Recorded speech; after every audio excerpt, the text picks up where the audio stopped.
Ήθελα επίσης να σας πω ότι έχουμε εδώ άλλη μία εκπαιδευόμενη ψυχοδράματος, την Τόνια την Αυγουστάκη. Βρίσκεται εκεί, εντάξει, αυτό. Ναι. Εγώ είμαι εικαστικός και ασχολούμαι πολύ με το installation και την οπτική επικοινωνία και τη φωτογραφία. Οπότε έχω συνδυάσει το ψυχόδραμα μαζί με τη φωτογραφία και κάνω κύκλους θεραπευτικής φωτογραφίας. Όπως είπαμε και τα κορίτσια εδώ, γιατί ακούστηκε αρκετά, η δύναμη της εικόνας ουσιαστικά. Πώς λειτουργεί στο ψυχόδραμα, πώς λειτουργεί στο θέατρο, πώς λειτουργεί σε εμάς τους ίδιους ανθρώπους, πώς δημιουργεί αναμνήσεις. Δηλαδή, αν θυμηθείτε τα παιδικά σας χρόνια, θα θυμηθείτε συνήθως μέσα από φωτογραφίες που έχετε. Οπότε, η δύναμη της εικόνας έρχεται με τη φωτογραφία και την κάνει ακόμα περισσότερο, δουλεύοντας μέσα από αυτό.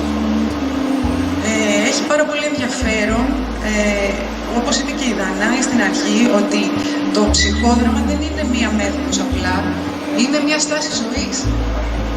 Σου μαθαίνει να ακούς, σου μαθαίνει να διαβάζεις μέσα από την υγεία της προσωπικότητας και της έκφρασης.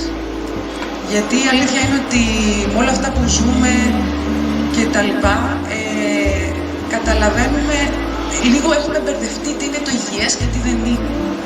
Νομίζουμε ότι αυτά που κουβαλάμε από κάποιες άλλες εποχές, τέλος πάντων, και δεν είναι δικά μας, γιατί με το ψυχόδραμα και τη ψυχοναυματική διαδικασία μαθαίνεις τι είναι δικό σου και τι δεν είναι. Αρχίζεις και αναγνωρίζεις καλύτερα τον εαυτό σου. Τι είναι φορεμένο από τη μαμά και τον παπά και από την κοινωνία, τα στερεότυπα. Είναι πάρα πολλά τα κομμάτια τα οποία βρίσκεσαι και τα ξανατοποθετείς, γνωρίζοντάς σε καλύτερα. Οπότε έρχεται μετά, σου διδάσκει έναν εαυτό με μια καινούργια θέση, μια καινούργια οπτική. Γι' αυτό λέω ότι στο ψυχόδραμα η δύναμη της εικόνας είναι πάρα πολύ μεγάλη και το βλέπω και εγώ και ως φωτογράφος. Πώς μπορεί να λειτουργήσει και πώς μπορεί να μείνει ή να ανατρέξεις στην εικόνα, στη φωτογραφία, να σου αναγείρει ένα συναίσθημα, να σου μετουσιώσει ένα συναίσθημα ή, για παράδειγμα, τραβάς μια φωτογραφία και τη βλέπεις με κάτι τέλειες διακοπές που πέρασες και ξαναβλέπεις τη φωτογραφία και θυμάσαι και αισθάνεσαι αυτά τα συναισθήματα τα οποία ζούσες τότε. Αυτό ήθελα να τονίσω, τη δύναμη της εικόνας που την προσφέρει το ψυχόδραμα, όχι με τη φωτογραφική διαδικασία, αλλά με το να την κάνεις σκηνή. Πόσο σημαντικό είναι και πώς μετά μπορείς να το μεταφέρεις αυτό και στην πραγματική σου ζωή. Γιατί εκπαιδεύεσαι στο ψυχόδραμα και εκεί που έχεις μια δυσκολία στην καθημερινότητα, σκέφτεσαι ψυχοδραματικά.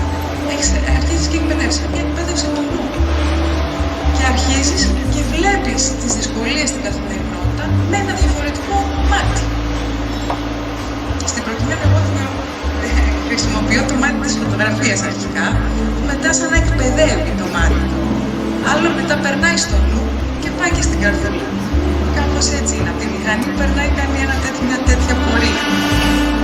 Αυτό ήθελα να τονίσω και να δώσω και συγχαρητήρια για το βιβλίο της Δανάης, γιατί πραγματικά είναι μια εξαιρετική τοποθέτηση που λέει από την καρδιά και το ψυχόδραμα είναι μια μέθοδος η οποία μιλάει από την καρδιά.